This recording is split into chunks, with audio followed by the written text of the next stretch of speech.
Hey guys, you're listening to episode 151 of the Finish Line podcast, where we discuss the intersection of faith, generosity, and personal finance. My name is Keelan, and I'm here with my co-host and brother Cody. Today we're talking to Nathan LaGrange, Executive Director of Oasis Rest International, a nonprofit committed to creating safe, restorative spaces for pastors, missionaries, and Christian leaders in need of rest and renewal. With over 25 years of experience in both pastoral ministry and business leadership, Nathan brings a deep understanding of the pressures leaders face and the importance of sustainable rhythms in a life of service. Nathan's work sits at the intersection of soul care and generosity, and his passion for investing in leaders' longevity brings a unique and refreshing perspective to partnering well with ministries. Before we get started, I just wanted to ask one big favor of you guys. If you've been listening to the show for some time and want to show support for what we're doing, one very easy and free way to do that is to leave us a review on Apple Podcasts. Just write whatever you like about the show, and you'll help others find us. And of course, don't forget to subscribe to the show so you're the first to know when new episodes come out. And with that, let's get started. All right, we're here with Nathan LaGrange from Oasis Rest International. Nathan, thanks for being with us. Great to be with you guys. And again, shameless plug for your podcast.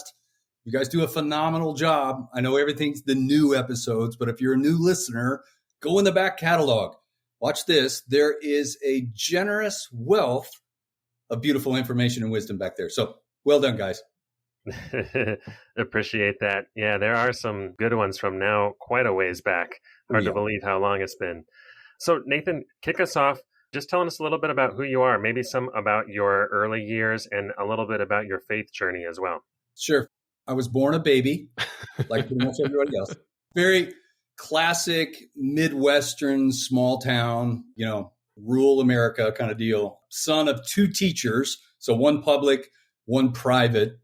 So everybody knew us, and subsequently we knew everybody, which can be good. There were some pros to that, but in my later years, when you want to get away with something devious, that was a little tough to do. But great parents, wonderful parents. I have two younger brothers that I love dearly and are still friends with today. But it's interesting from a faith perspective. I grew up in a tradition that was a little bit more ritualistic and religious, and not so much relational. A lot more obligation, I would say, than invitation. And so subsequently, moving through my teen years and into college, if you would ask me, like, is there a God? I'd probably go, yeah, sure, but he doesn't have anything to do with me. Or if he does, he's probably very disappointed in who I am. So, I worshiped at the altar of Nathan. That's it. Because, what do you do when you don't have any kind of presence of God in your life? You do whatever you want to do. So that was me in the teen years and into college, all that kind of stuff. I did whatever just came to your mind. I probably did, but it was interesting. I always had this deep love of music. Music has always been a constant in my life, ever since I was a little kid, all the way up to now. But I had gotten involved with music in high school, and then subsequently went to college, went to a state university on a vocal performance scholarship.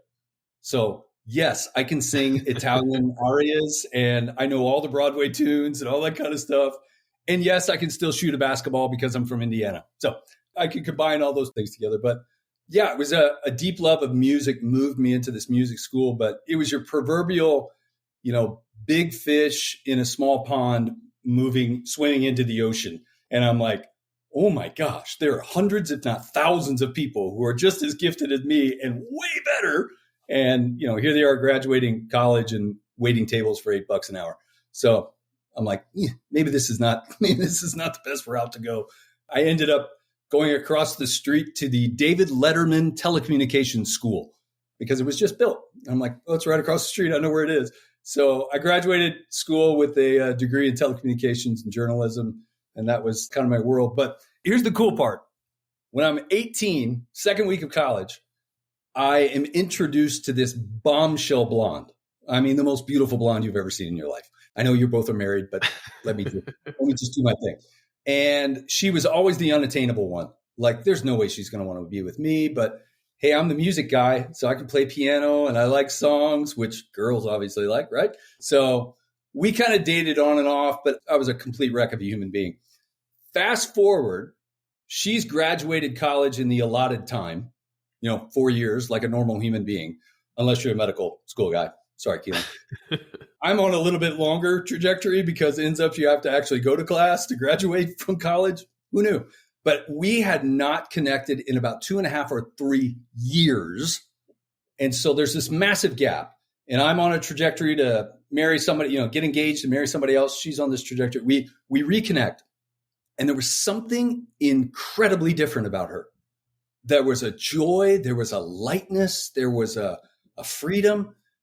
And I'm just like, okay, what gives? Like, what is the deal? I can hear it in your voice. This is back when you're calling on landlines.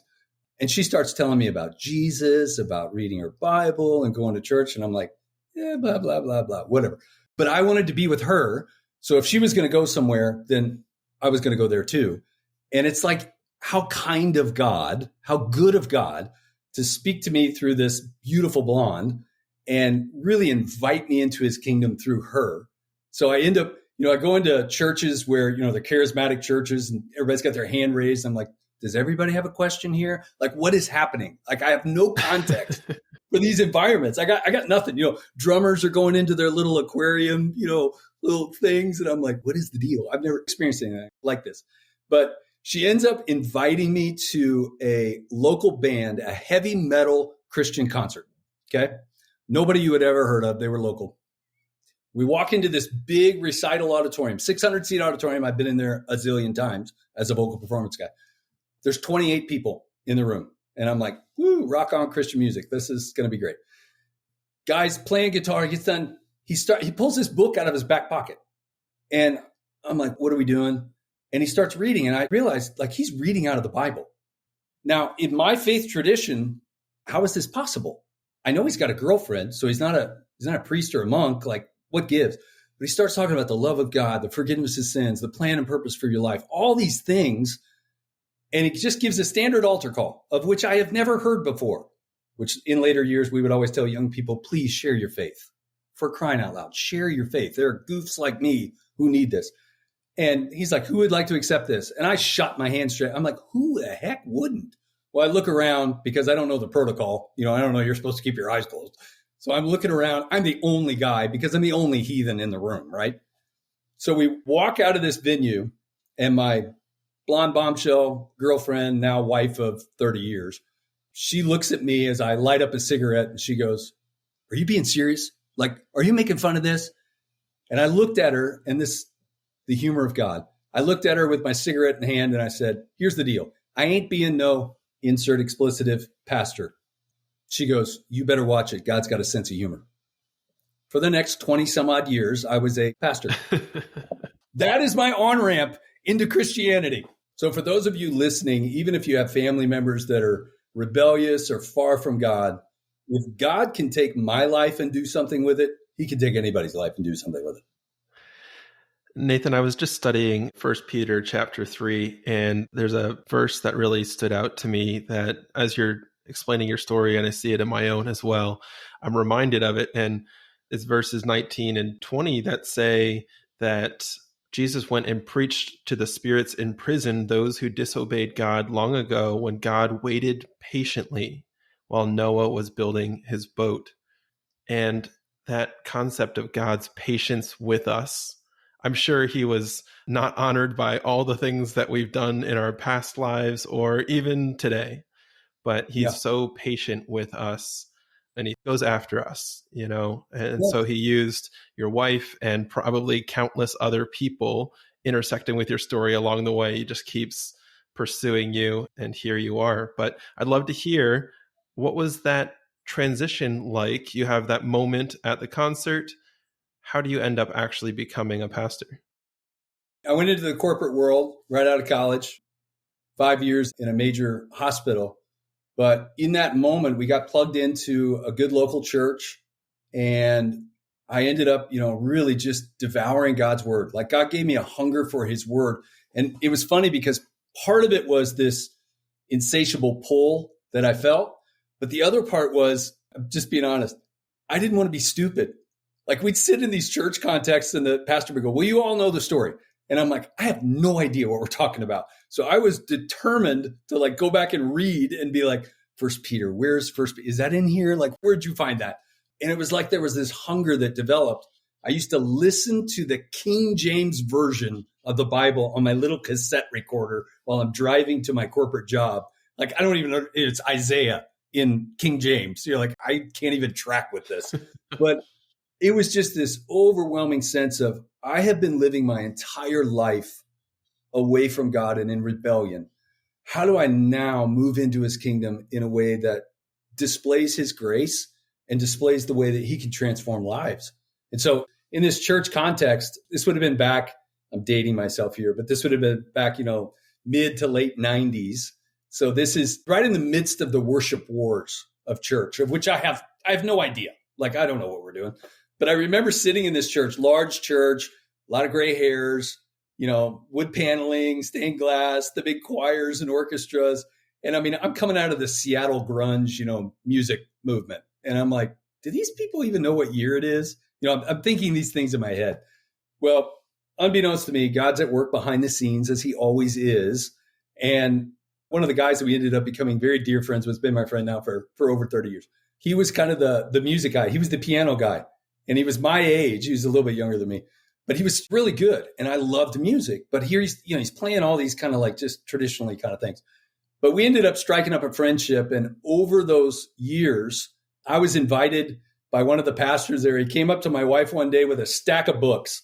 And he looks at my wife and he goes, your husband has a call on his life, but he also has an anger issue. And she just hands him all these books. And she comes home. She's like, Pastor so-and-so said you have a call on your life. And I'm like, yeah, I don't think so. But I did. And I dove in. I walked away from my corporate job for a glorious pay cut, walked into the church, and they're like, we don't know why we want you here, but we want you here. Do you know what a website is? And I'm like, I could find a book. Probably we could figure it out. So, I mean, they had a printing press in the church. And so it's like, that's how God got me in the door. And from there, I actually went back to, I had my bachelor's degree, but I did correspondence courses, like literal Scantron sheets where I would mail them back in, to the college and get my scores back, in the mail. So it was a really awesome beginning of things. And God just kept opening doors. We ministered in young adults. We had 3 kids, like boom, boom, boom. I told you she was a beautiful blonde bombshell. So quick with kids. And God just kept blessing everything that was happening. And it was kind of that honeymoon season of intimacy with God. And then all of a sudden we got more into music. God kind of repackaged that musical desire and handed it back. We ended up doing like a live album a year. We would write our own music and we started resourcing other churches. And it was just a glorious time. It was a very golden kind of age. Almost everything we touched was beautiful. And all along the way, God was just reaffirming his call in our life. And it was a fantastic season. So tell us about rest. I know that's a big passion of yours and a focus of your attention these days. Where did God first get your attention in that area? I think it was in those contexts. This is back in the day when we'd go to conferences of multiple thousand, 50,000 people would be at a conference, or, all of the big movements were really happening in those times. And it's not an indictment. It's just more of an observation. We were the church that never sleeps and you're always going. And there was just constant frenetic activity centering around the church.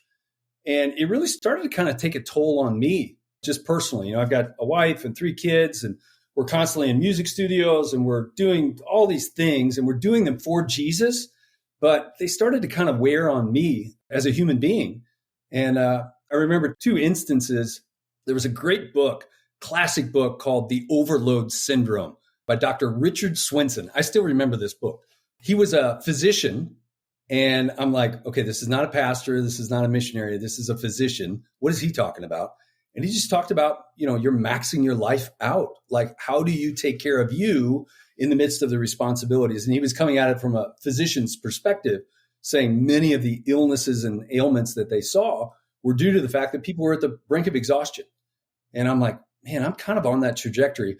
The second thing was a very kind executive that was on our leadership team there.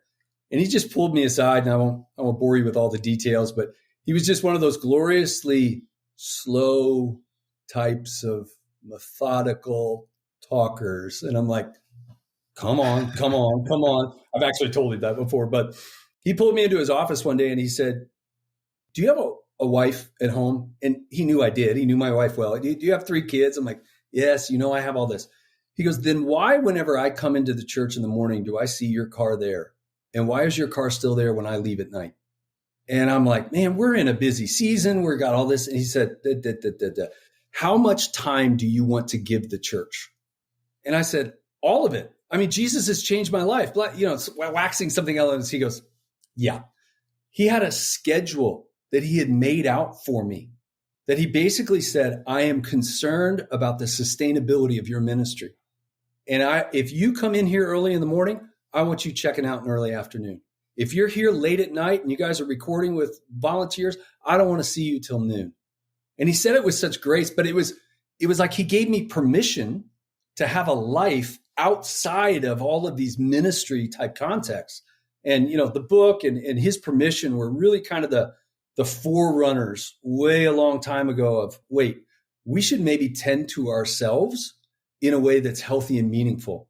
Love God, love people. Yeah, that's actually 2/3 of the way there.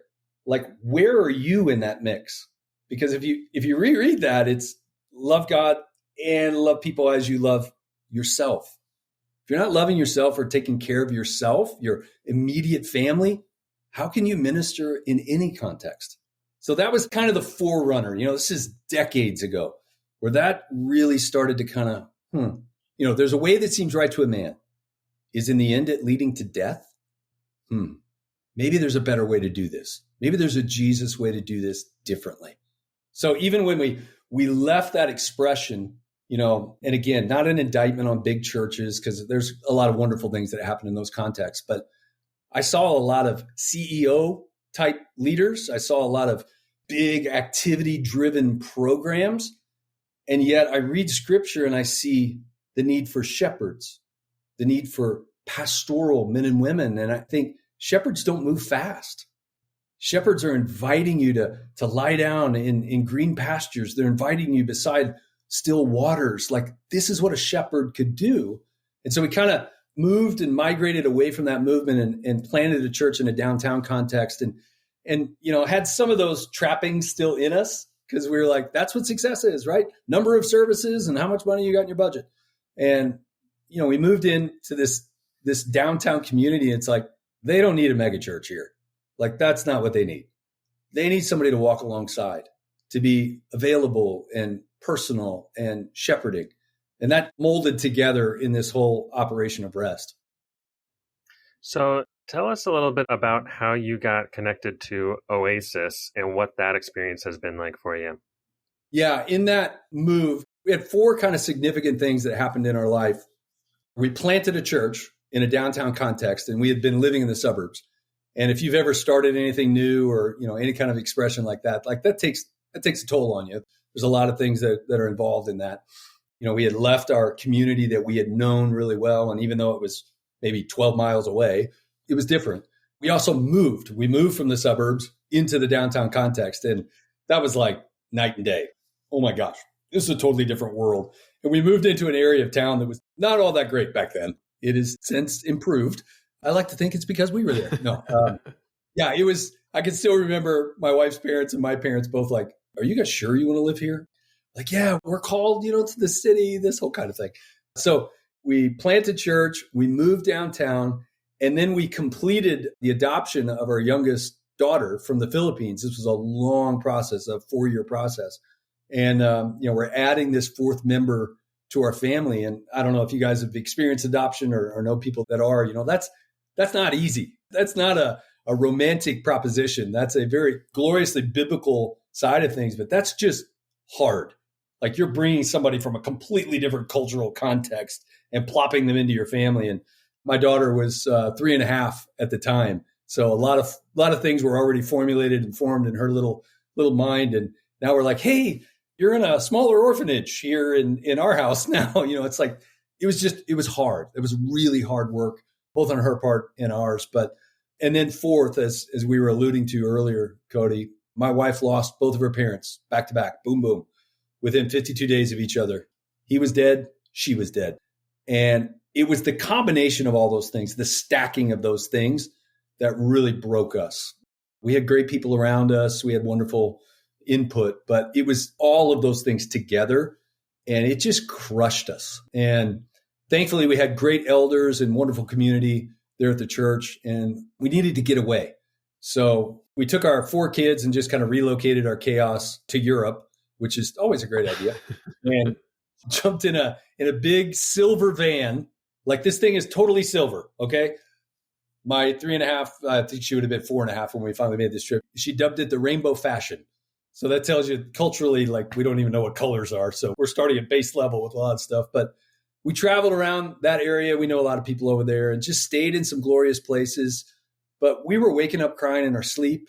We were grieving and grieving a lot of things: loss of community, loss of place, loss of what we knew as family and the expansion of it now, and loss of, obviously, my wife's parents. And we came back from that experience, and it was like the space was really good, but we could have used a face. That would have been helpful. And so this was back in 2014, and we came back from that, and we just started to kind of pray and kick around like, is that a thing? Like, could we offer leaders? Where does a pastor go when their heart's broken? Where does a missionary go when their marriage is falling apart? Like, are they going to chuck that in a newsletter? Are they going to share that with their congregation, present it to the board? Like, probably not. Like, can we offer a sacred space and be that sacred face for people who are going through challenges in life?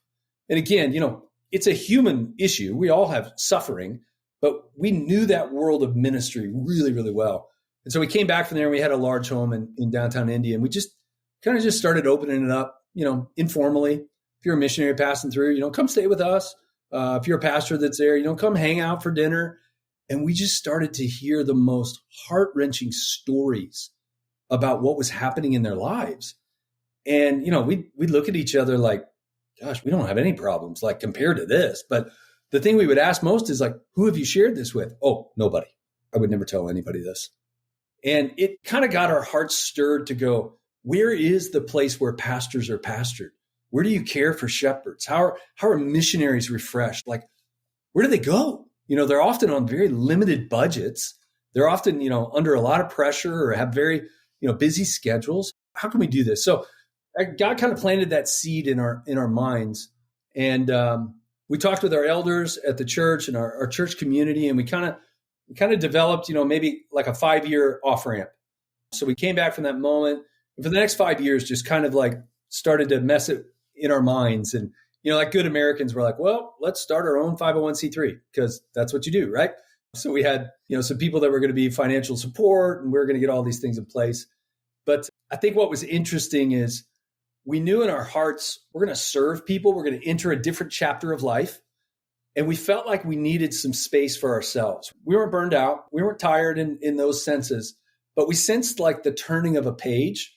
And often, like when you're reading a book, there's that little margin at the bottom before you flip over to the next chapter. Like, we wanted to live in that margin for a moment. And we had made some investments in some vacant lots, like with the change in your pocket, that had appreciated like ridiculously so. And we talked to some of our wealth management friends, and we're like, we feel like we just want to take a year off. Like, we've served people for a really long time. What if we invest in ourselves for a bit, knowing that we're about to open a new chapter where we're going to be pouring even more and even more intimately onto people? What if we've just invested in ourselves? And we ended up doing that. We resigned our church, and they did this wonderful celebration that I wish I could relive every day of my life because it was incredible. A lot of tears. And then we took a full year off. We kind of developed like a plan, like chapters. We're super romantic. How are we going to break this up into chapters? And it was in the end of that chapter when we discovered what is now Oasis Rest International. And we're like, whoa. Why would we start our own 501c3? Like, this is dumb. These guys have been doing this for 20 plus years. Why don't we just like slipstream in with them and host with them and learn best practices from all these amazing people that are spread out around the world? Let's do that. And that was the trajectory we thought we were on. Nathan, there's so many parallels that the moments where you realize that you did need some margin and you did need some rest. We hear that maybe not stated as directly, but both in ministry and in more of a business context, I think there's this drive to do more, show the results of what you're working towards. And it can be tempting to believe that it's never enough, that we're never going to be able to accomplish enough, that we're never going to be enough. And I think that is far from God's heart. He wants us to know that He is enough and that He will provide us enough. And so just the wisdom to take a break, a year off, and have prepared for that. Yeah. There's a lot of lessons in that for all kinds of people in different contexts. But I do want to hear, you shared kind of your side of getting to this moment, but the 20-year history before you discovered Oasis, what did that look like? Where were they coming from? Yeah, Oasis was started by a long-term missionary who had served in very difficult places, Eastern Europe, this is communism world, that kind of thing, had been kind of in the evangelistic type world of missions, and found himself coming home on furlough, which for those of you that don't know what furlough is, it's supposed to be a break, but usually you're coming from the field to go raise money. Like you just jump in a van with your kids and try to go raise $20 from churches. Like that's furlough. It's usually not really restful. But he ended up sitting in his chair, and he's a big, strong Dutchman. He's a dear friend. He's in his 80s now, but he sat in his chair and he couldn't get up. His body just refused to get up. And he's just like, wait, what? Like it's, almost like Samson trying to rise up in the spirit of the Lord again. And he's got nothing. And he was just depleted. He was just depleted emotionally, spiritually, physically. He was just done. And he and his wife really started to pray into that and realized, okay, if we're done, what about our other brothers and sisters who are on the mission field? How must they feel right now? And God just planted that in their hearts to say, why don't you open your own home? They lived in Oregon, still live in Oregon, but they were in Bend, Oregon at the time, Sun River. And why don't you open your home as an oasis, a place of refreshing for these men and women who are on the field, who are experiencing the same things that you're experiencing. You understand them well. Why don't you open that up? And so they did. And they had a small board of friends, as most things start with. And those friends really encouraged them, like, is this an oasis just at your place? Or is this something that maybe is broader and wider? And their second oasis, they planted in Slovakia. So they went international like right away. And from there, Oasis began to grow over the years, as more men and women both understood the need for rest and both answered the call to kind of be those hospitable and well-trained hosts. That just began to grow and expand over the years. He had cancer. Both he and his wife got cancer. And so another gentleman, David Knaus, stepped into that role and became the executive director for about 6 years or so. And so when we came in, that's who we knew. We knew David Knaus. We met him once. They came to our house. They were making a cross-country kind of trek. And we immediately fell in love with them, loved what they did. But we're deciding to sign up with this organization, and we're going to serve the one. That was our heart. We just want to serve the one or that couple, just focus on them. That's what our organization does. And I said, I'll never forget it as long as I live. It was December 2020. COVID is all over the place, right? My wife and I had just been to the Grand Canyon and got COVID again. So I'm sitting in this awesome robe in my front room in downtown Indianapolis. And I just text him. I'm like, hey, man, just thinking about you. Hope you're well. I immediately get a phone call. He says, very strange that you would text. I'm getting ready to go into a board meeting. I'm going to resign. I think you should become the next executive director. To which I said, David, that is the single stupidest idea I've ever heard in my life. No thanks. Like, I'm done. I've led everything I ever want to lead. I just want to serve. We're good. He's like, great. You'll pray about it. I'm like, no, I will not pray about it. I walk out of that room. I tell my wife, you're not going to believe this. She goes, yeah, that checks out. I'm grabbing my kids. I'm like, dude, they're like, yeah, Dad, that sounds good.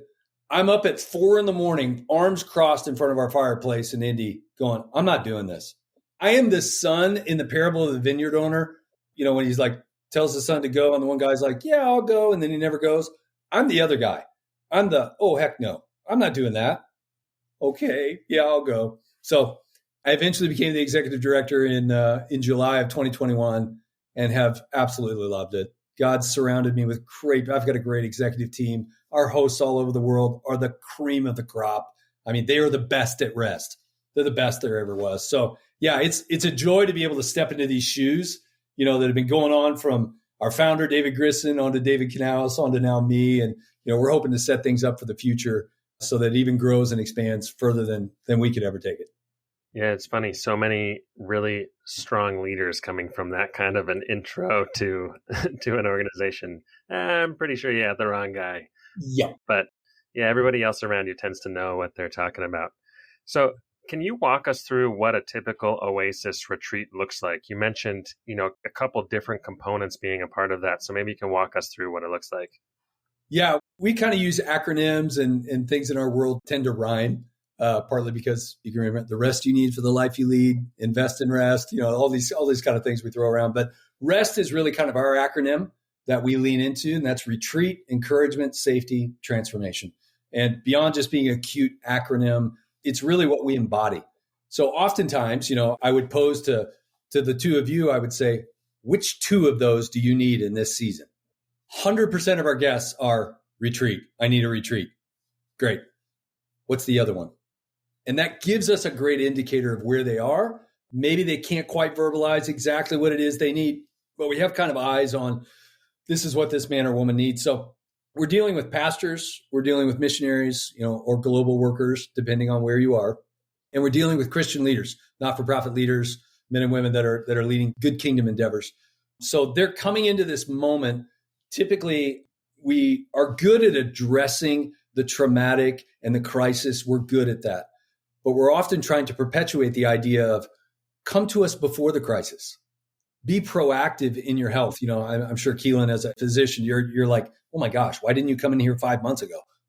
And we find typically with a leader, by the time they finally raise their hand, they're often a little bit past the need. So when they walk into our environment, very high hospitality and very deep spiritual care. So you're going to get a hosted place. The man or woman that owns the home is on site, and they have a space, whether that's a terrace level or Costa Rica, there's a casita, whether that's a cottage, whether that's an upstairs space. You're going to have your own space, your space to be able to connect with God. And if you're there with a spouse, connect with each other. Some of our places do offer times for families as well, but you're going to have a great space, but you're going to be gifted with an amazing face, a man or woman that's trained in biblical coaching, trained in spiritual debrief. We even have some spiritual directors that are a part of our organization, and they know how to hold story. They know how to serve you with high hospitality. They're gonna feed you so much food you're gonna pass out, but they know how to give to you from the practical sense, but they know how to engage you in the spiritual sense as well, to just listen, to hold your story, to walk into the pains with you, the joys and the pains, and to be able to hold those moments over a number of days. So we typically say 3 to 7 days is what we offer. And we find there's a nice arc in there that after about day 3 is when the real stuff really starts to come out. When you've been loved on, you've been served, you now have developed a rapport, you've got a little bit more trust in our hosts. Now all of a sudden that guest is like, here's what I really want to talk about, or here's what I'd really like to unpack. And those are, there's such gifts for us, for our hosts, like how glorious to be invited into stories and help be a part of the healing process, inviting the Holy Spirit into those moments and then using the training and the expertise and the wisdom that we have to be able to walk people through those moments together. So yeah, it's one of those places where I think when you walk in the door, you're complete strangers. Maybe you've had an initial Zoom call just so you can get some face-to-face, but you're kind of walking in and everybody's giving the sniff test. How's all this going to work? This is weird. What's going on? By the time they leave, they're deep friends. They're like, why didn't we do this before? Can we sign up to come again next year? It's a very transformational moment. And I think oftentimes for leaders, they're really good at giving, but they don't know how to receive. I'm guilty of that myself. I know how to give. I struggle sometimes to receive. My first question is always, what strings are attached? And at our places, we offer this at no cost to the guest. And we really do mean that. It's not a bait and switch. You're not going to have to go through the the, little gift shop on your way out of the amusement park. That's not how we run things. This isn't really at no cost. And we have generous partners all over the world and are growing those men and women every day. We try to backfill this on the front end and give it to people in that same spirit that Christ has given himself to us. That's the grace we want to embody. That Isaiah 55, come and buy, you who have no money. Come and rest, you who have no way that you could pay for this experience. Come and experience the goodness of God in this space. Yeah, Nathan, I'm reminded we had Mark Batterson on a while back on the podcast, and I think it's in the book Chase the Lion, where he wrote a formula of change of pace plus change of place equals change of perspective. And I love how you've incorporated the face into that, because I've had moments of retreat where I leave still kind of wondering and confused, but I feel more rested. But I think having somebody to work through those things and also giving yourself enough time, you said it's really after the 3-day mark. I think sometimes we'll take work with us when we go on a vacation. So a retreat is really its own distinct thing. And I love how you've structured this. Are there any stories, you talked about transformation, are there stories of how people have found not only the experience transformational, but actually implemented some of these rhythms in their own lives? Yeah. If you don't mind, I want to go back to that a little bit, because I would say that's kind of our special sauce. I know tons of ministries that do an amazing job that offer space, and we could list them out. They're wonderful. My wife and I have been the recipients of so much generosity when it comes to space. We will leave next week on a vacation to a space that has been provided to us for 21 years. My kids have grown up in this space, and they just give it to us. There's no way we could ever pay for it in a million years. They just give it to us. So I appreciate space. I've had amazing times alone and in spaces myself. My wife and I have enjoyed it. Our families have enjoyed it. We also have friends that do primarily face. They are those coaches. They are the wonderful biblical counselors, wonderful people who offer those things. We bring those together. And there's actually some statistical and data-driven reasons why we do that. One of those being, for me, when you look at some of the primary leaders or indicators towards burnout and exhaustion, loneliness and isolation are two of them. So sometimes sticking a Christian leader in a cabin in the middle of the woods by his or herself is not often the healthiest thing in the world. It can be, like in seasons, it can be, but sometimes, just as you alluded to, it's not the fullness of it. It's incomplete. So I appreciate the spaces. I love the faces. We get the opportunity to bring those two things together. And I think that's the stories of transformation that are most meaningful to me, because that's the intersection. We create this environment that has all the practical things that you would want. All of our hosts, we encourage them, live in your Oasis space for a while. If it's a terrace level place, go spend 3 nights there, just so you can we need this over here. And wow, that light is too bright. We need a darkening thing. We're thinking about these things for our guests. And then obviously on the spiritual side with the space, we're praying over these spaces. We have resources, maybe there's an encouraging scripture on the wall or whatever. You're just kind of surrounded by this sacred environment. So we love that part. And we hear so many stories of, I walked in and I felt instantly at home. Well, yeah, we work on that, in the practical and spiritual sense. But it's oftentimes the face. It's the stories of this host over here. They were so patient with us, or they held our tears for so long. And we're not used to somebody just listening to us over and over and over. I think of a guest that came that was really having a difficult season in ministry, a very well-known ministry. If I mentioned it, everybody would be like, yeah, I know that one. And she was done. She's just done. And she just needed some space and face to be able to process, because maybe leaving was on the table, but the way that she was going to leave in that as she was would not have been pretty. And so the opportunity to come and, it's funny, like I said, we tell people you need at least this long. It's you need 4 days of just being, have a travel day. And she was coming from the West Coast, but you need this time. And she was like, do I really need that long? It's your life, but this is what we found to be helpful. She had texted and we get all these guest surveys. It's it was the day before I left that I literally broke down. like all of these pain points had been so gracefully exposed. All of these like issues that I was having in my life had been so beautifully tended to that I just broke in that moment. And that's, not everybody needs to come to a breaking point. That's not our objective in things, but we want to hold the stories well enough that men and women all over the world at least have the opportunity to share their story. Most of us have never sat for days and unpacked our own story.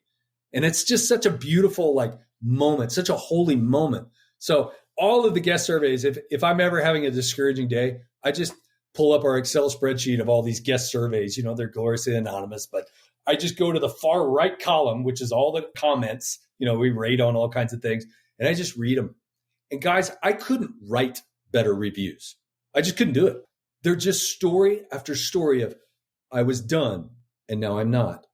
I was in a really hard place in my marriage and now we're amending things.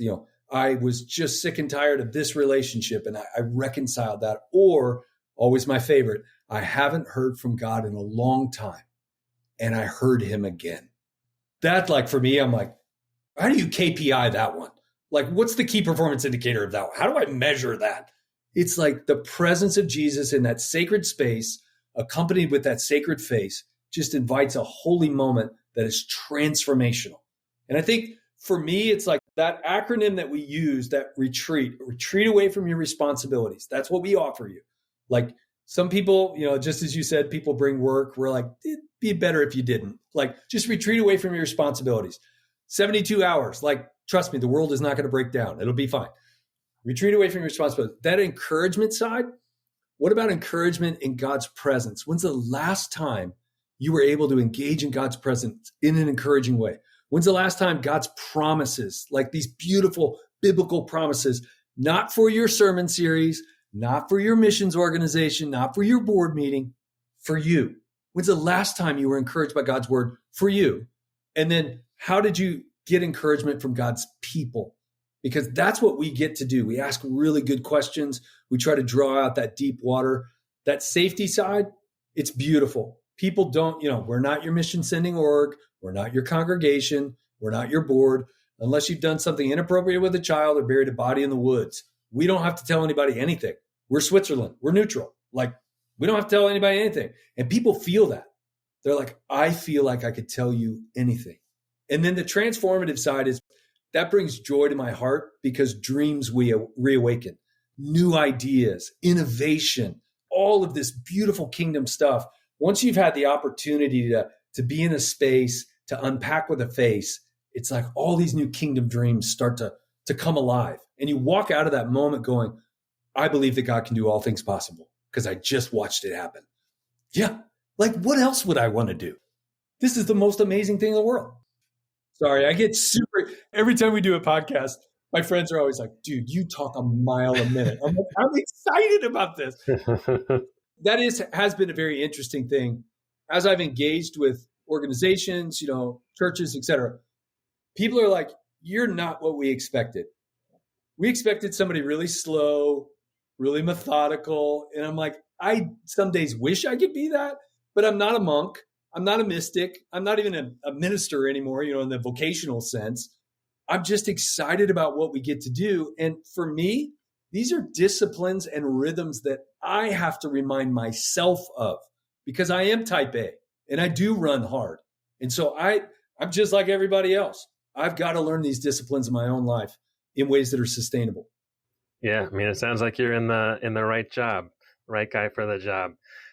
It's interesting. I'm just thinking back, and I don't know how many people actually listen to each episode every week in order. Probably almost nobody. But, in the last couple episodes, there has been this theme of rest and generosity and the blend of the two. And increasingly, and again, I don't know if this is a coincidence or what, but we're hearing in these conversations more and more of emphasis on rest and Sabbath and just incorporating these rhythms into the generous life. And I can already think of a bunch of answers to this question, but I'm interested to hear where you would take it. How do the concepts of rest and generosity intersect or complement each other? Can you speak first? I'll listen to what you say, Keelan. No, I think you're spot on. I think there is I won't say a shift, but I'll say an expansion. I'm watching an expansion of the rest idea and a little bit more emphasis on how those things do intersect with generosity. I think for me, here's the most like baseline way I can say this. Tell me the last time you had an awesome fight with your spouse whenever you were tired. Tell me how that went. Okay. When I am well rested, I am so much more generous towards my wife. I am so much more grace-filled. I'm so much more patient with my kids or understanding of my employees. Like there's a realm of generosity that isn't just a monetary exchange, but it's more in who I am as a human being. And I think that's the rhythm that I look at Jesus and I look at all the beautiful things in just 3 short years that he did and we're still reading about and ruminating on. But there was a rhythm to him that was so grace-filled and generous because he would often withdraw to lonely places. Or when the disciples did something awesome, he would say, hey, let's get away for a while. Because it's like, here's the Son of Man knowing if you run too fast, too hard, too thin, you're not going to have enough left over in the relationships that really are meaningful in your life. So I think that intersection for me typically comes in just how I am around people. When I get frustrated with things that are going on, one of my first checks is like, am I speaking out of a tired soul? Am I just bone tired in this moment? You know, it's like if you have toddlers or, you know, if you are married, it's like, let's sleep on it. Or if you have toddlers, maybe you need a nap. You know, I've got 2 granddaughters now, and my 3-year-old granddaughter, you can tell when she needs a nap. Well, us as adults, we fight that. So it's like we push and push and push ourselves to the point of we don't have any margin. And often that margin is lacking in our relationships and the way we're generous towards other people. So not only am I going to be a little bit more stingy with my financial resources, but I'm going to be a lot more stingy with my relational equity if I don't have rest, if I haven't built in those margins. I think for me personally, I realized, gosh, I could probably tell you the year because it's probably in a journal somewhere. I realized long ago that between the hours of about 5:30 and 7:15, nobody calls me. Nobody bothers me. And so I just set out to say, that is God's time for he and I. That's our time together. And I try to set that up. And again, it's not a legalistic thing. Like there's no shame here. This is a no shame zone.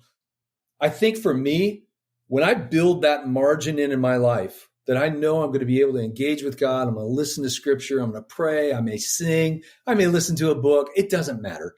I'm usually walking and I'm by myself. It's in the dark most of the time. When I build that into my life, when I've rested in my own soul, all of a sudden I can come back in and engage with my family in a much more generous way. Not all the time. I'm a broken human being. But when I think about tension in relationships, I often think we're running too hard, too fast. And so the generosity comes when you've built margin in your life to be able to rest and refresh and renew so that I can engage with people. That's what makes a difference. Yeah, you know, it's interesting. We often talk specifically in the generosity realm about the question, how much is enough? And we usually mean that in regards to money. And even that is a question most people haven't really considered. But a lot of this conversation just makes me think, how does that apply to the work that we do also, especially in like the people that you're talking about, people whose work is predominantly kingdom focused, where they're like, I'm doing this for Jesus already. How do we answer how much is enough? You kind of brought a great example of that with the member of your church or the executive you're talking about who came to you and said, hey, where's the line? Like, you can't answer that with all of my time, all of forever. That's what I'm going to give. And so where is that line? And the only way to actually have this kind of space, especially if you're building it on a regular rhythm, is to actually draw a line somewhere. You know, like you're talking about on a daily rhythm, that is sacrificing time that could be used to work on behalf of missions, the church, or whatever. So what are your thoughts on how we actually answer that question in our own lives, especially for people that are really already engaged, focused givers or leaders in kingdom work? how much is enough of ourselves to give in that way? Yeah, it's a great question. I think it's one that everybody kind of wrestles with. The only answer I can give is a scriptural one, which is really good. But I think the concept of working for God and working with God are two totally different worlds. I know, unfortunately, many men and women, and I would have thrown myself in that category in my early years. I worked for God. And because he had done so much for me, he saved me from my sins, all this kind of stuff, I instantly became like his worker guy. And I'm just it sounds ridiculous, I'm going to kill myself for Jesus, which is theologically ridiculous. That was the mindset. And again, being the church that never sleeps, and we're growing and we're expanding and all this kind of stuff. And I think when you get that wrapped up with your theology, the idea of working for God, it's like, that's not what scripture really says. There's a withness to your work. And the minute that you separate the withness away from your work, that's where you start to fall into the trap. And so I always come back to this, and I love Eugene Peterson's paraphrase of this. I've been to where Eugene Peterson used to live, and I'm like, I know why he could write all this great stuff, because it was such a gloriously refreshing setting. But again, this is the paraphrase of the classic Matthew 11:28. Are you tired? Okay, if we just hard stop right there, the answer about a zillion people that you and I both know, and maybe even us in this room, is yes, I am. And I don't want to tell anybody I'm tired, but I'm really tired. Are you tired? So Jesus is looking for an honest answer. Are you tired? Yeah. Are you worn out? Yeah, in multiple ways.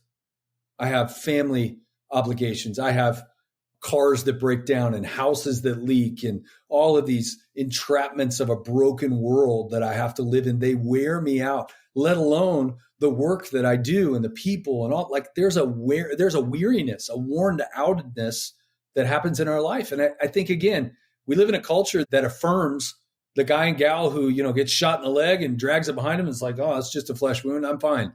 What? Why do we do that? Why do we not say, you know what? I am tired. I am worn out. We do it with our toddlers. You need a nap. Well, maybe Jesus is looking at us going, yeah, you do too. It would be helpful. You're kind of irritating to everybody right now. So are you tired? Are you worn out? Are you burned out on religion? And this is to your point, Keelan. I think many men and women start off in ministry, however that looks for them, whether it's business as ministry, whether it's in a vocational type setting.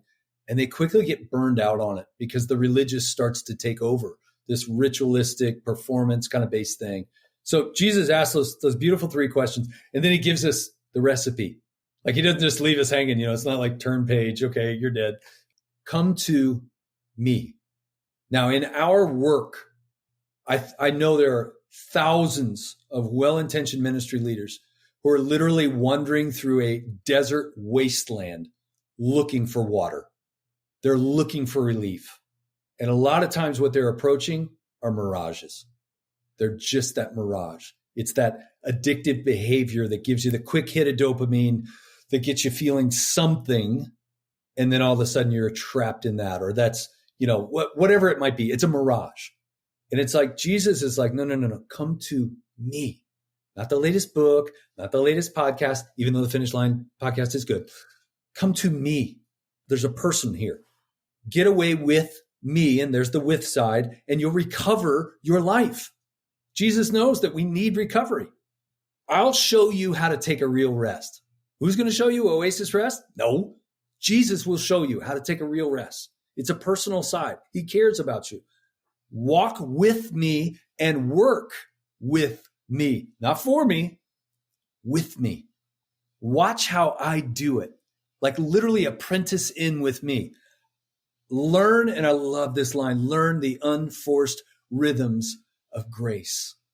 We are supposed to be a grace-filled people. I am saved by grace. I should be filled with it so that I can extend it to other people. And that grace is unforced. I love that. And then he says, I won't lay anything heavy or ill-fitting on you. Keep company with, this is the fourth time he said with. Keep company with me, and you'll learn to live freely and lightly. Doesn't our heart long for that? And don't you almost instinctively push against it? There's no way I could do that in my context. How would I do that in reality? That's pie in the skies type stuff. Yeah, maybe. I always tell people, I tell you what, you do it your way. I'm going to try and do it this way. And let's see how that shakes out. I think there's so much wisdom in what you're describing. And that translation of that verse was something that was introduced to me really early on, like in my early 20s at the church that I was attending. And I did have that reaction of like, yeah, that sounds nice, but that's totally unrealistic. And honestly, just reflecting back throughout this conversation, 5 years ago when Keelan invited me, I used to say challenged, but now I say invited because I don't think it was meant to be a challenge, but to set a financial finish line is what got me off that treadmill. Yeah. And compared to where I used to be mentally and spiritually, and how I wanted to be, like just learning how to be a higher capacity leader throughout my career, I think I have unintentionally discovered that like the rhythms of my life are much more sustainable. I'm still ambitious. I still want to work with Jesus, right? But it's a totally different, I don't feel the weight of the pressure. I feel the invitation to step up. And it's hard to put into words, but I think you did a really good job of that. It's fascinating to me. My 3-year-old granddaughter, they live close by, but she loves to help Papa feed the birds. Do I need her to help me feed the birds? Nope. Can I do it myself? Yep. Takes about 20 seconds and I'm done. When Tatum and I do it, it takes 20 minutes. About none of the seed actually goes into the container. It's everywhere. And she throws it. And but she just wants to be with me.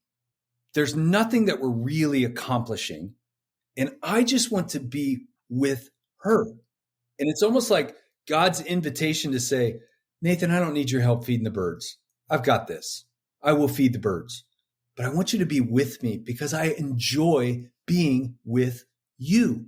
And I think that's a tough concept sometimes for people to think, wait, the creator of the universe longs to be with me? I often tell people, we use a lot of word pictures. If you were hiking up a hill and you got to the summit and there was a bench and Jesus was sitting on it, what would he do? And it's funny to hear people's reactions, but the idea would be, wouldn't he maybe jump up and embrace you? It's people who are like, he would pat the seat. Would he? I think he would be like, oh, you're here. Like, oh my goodness, it's you. This is so good. Like, come, let's sit together.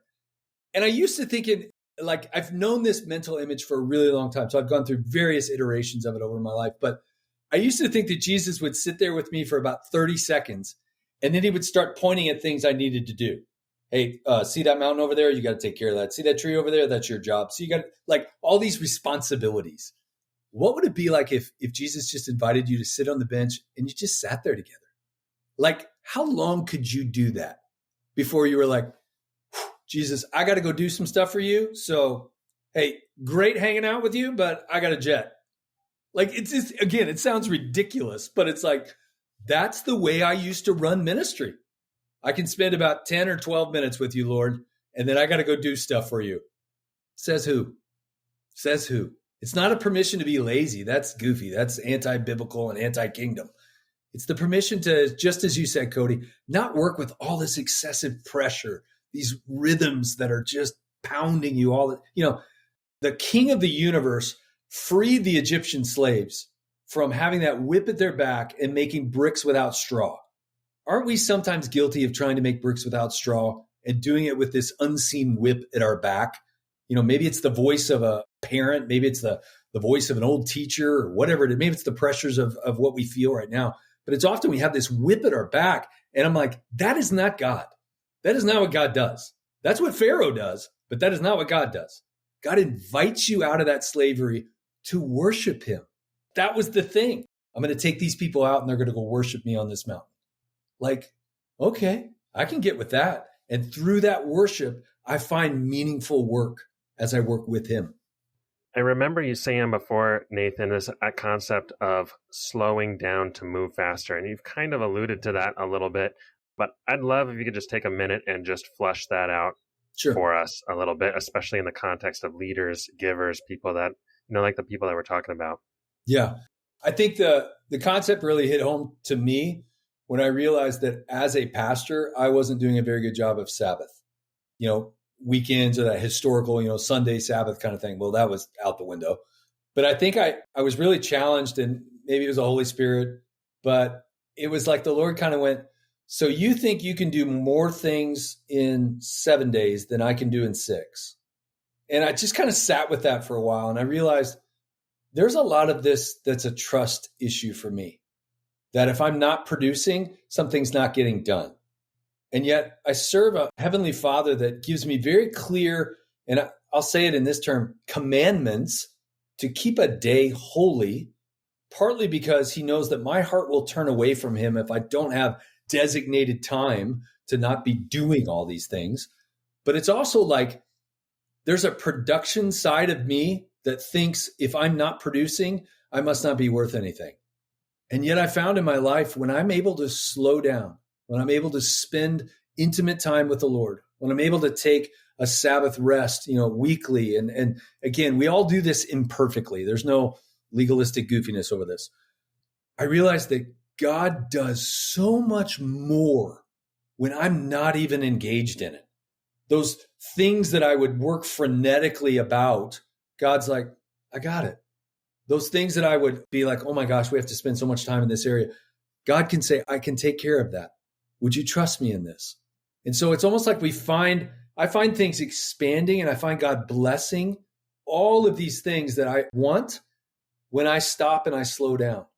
And all of a sudden it's like, there are way more kingdom things happening than I ever could have imagined.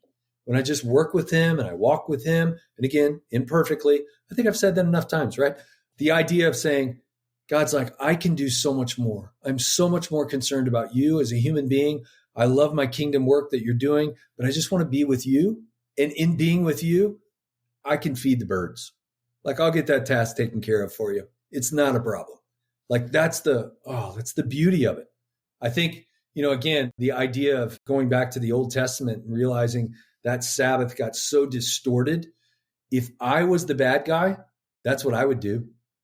If I had reigned over this sinful world in such a devious way, I would get people so dadgum busy that they would forget the Lord their God. And when you look at all of the reminders to remember, to don't forget, it's like you need a rhythmic reminder of those kind of things in your life.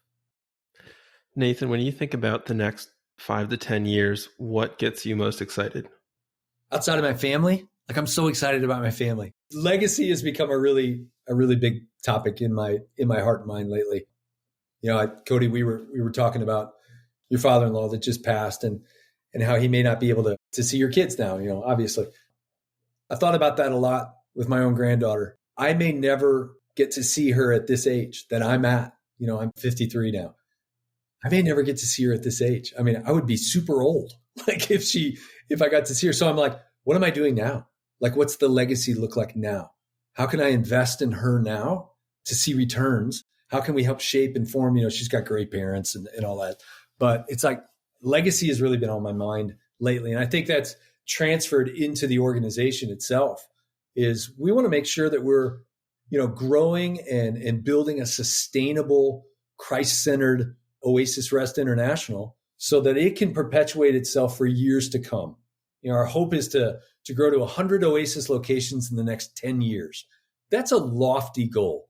There's a lot of things that need to go in. There's a lot of generosity that needs to flow into our organization, both from financial resources and men and women that take up the call to say, yes, I want to be a host with this. I don't think we'll necessarily ever have a problem with guests, because the minute people find out about us, they're like, do you have a card? Do you have a website?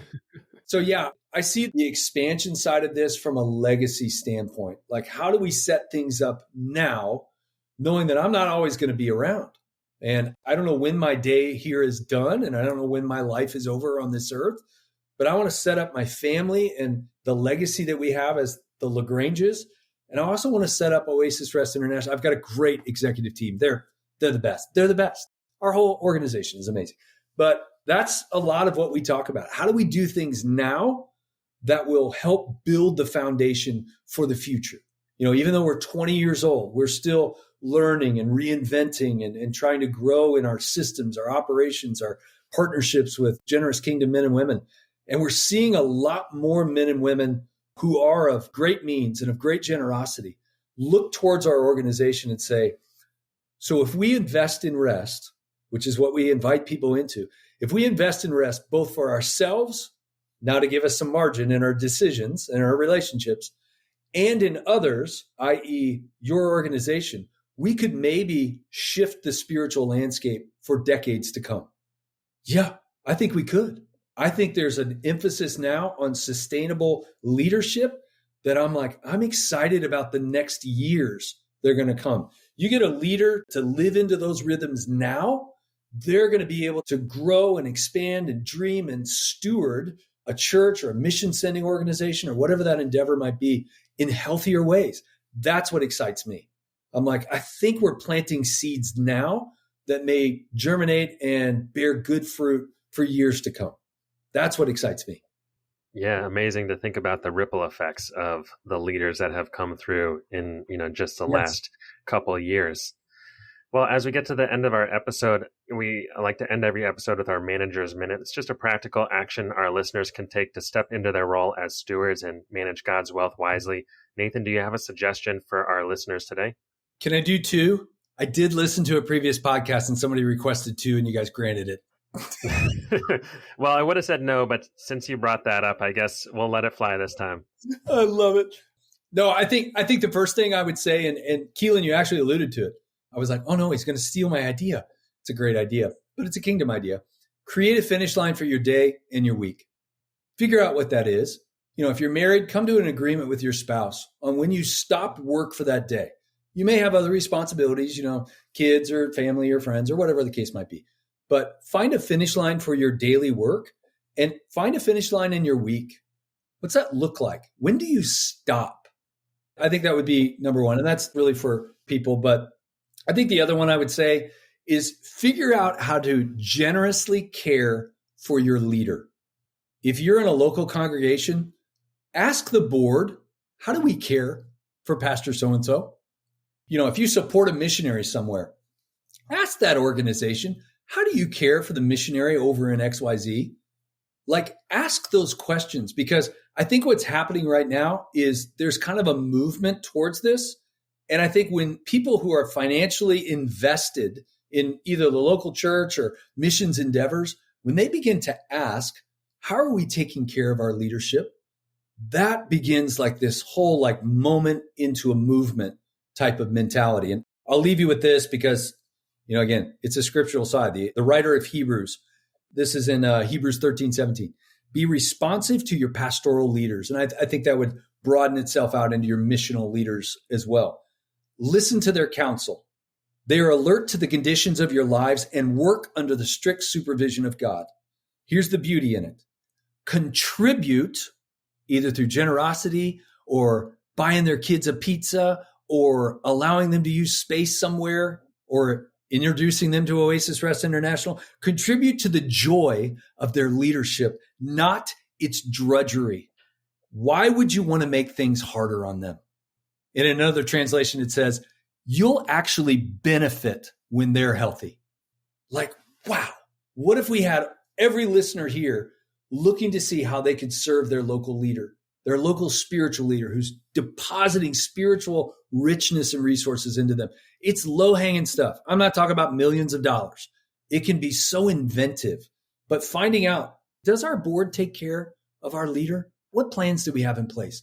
Does the mission sending organization that I support, do they take care of their leadership? What's that look like? Not just in theory, in practice. I think we could see a literal moment here right now, in 2025, literally become a movement for years to come. Yeah, that's a powerful suggestion. And, we are always talking about how to really multiply the impact of our giving and things like that.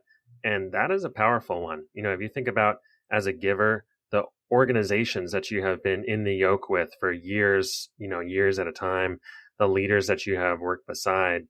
And as you invest in the organizations, what would it look like to also invest in the leaders so that they can go another 10 years, or whatever God's called them to, and that they don't burn out in that time. It's easy to miss, but a powerful way to step in as a giver. Nathan, how can people learn more about Oasis Rest International? You can always visit oasisrest.org. That's our website. It's a very guest-centric website.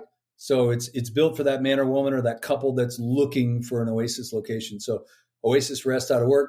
There's also a newsletter sign-up sheet that's literally like just resources we want to give people, whether that's links to books or, podcasts or things that are centered around rest. I mean, this is our world. We don't expect everybody to know about it, but if you want to sign up for a newsletter and we can give you some resources, that'll help kind of keep you in a relationship with us and you get to hear some of the good work that's going on around the world. You can obviously connect with me on LinkedIn, Nathan LaGrange, look it up. I don't think there's a ton of us out there. I would also say the most beautiful way that you can connect with us is keep this invest in rest for yourself and for others at the forefront of your mind. There's so much kingdom work that we can do together and so much margin you can build into your own life that will then translate into that beautiful generosity for others. Yeah, and I encourage everybody to check that out. So much potential there. Nathan, this has been such a fun conversation. Thank you for sharing all that God is doing in and through you and the rest of the Oasis team.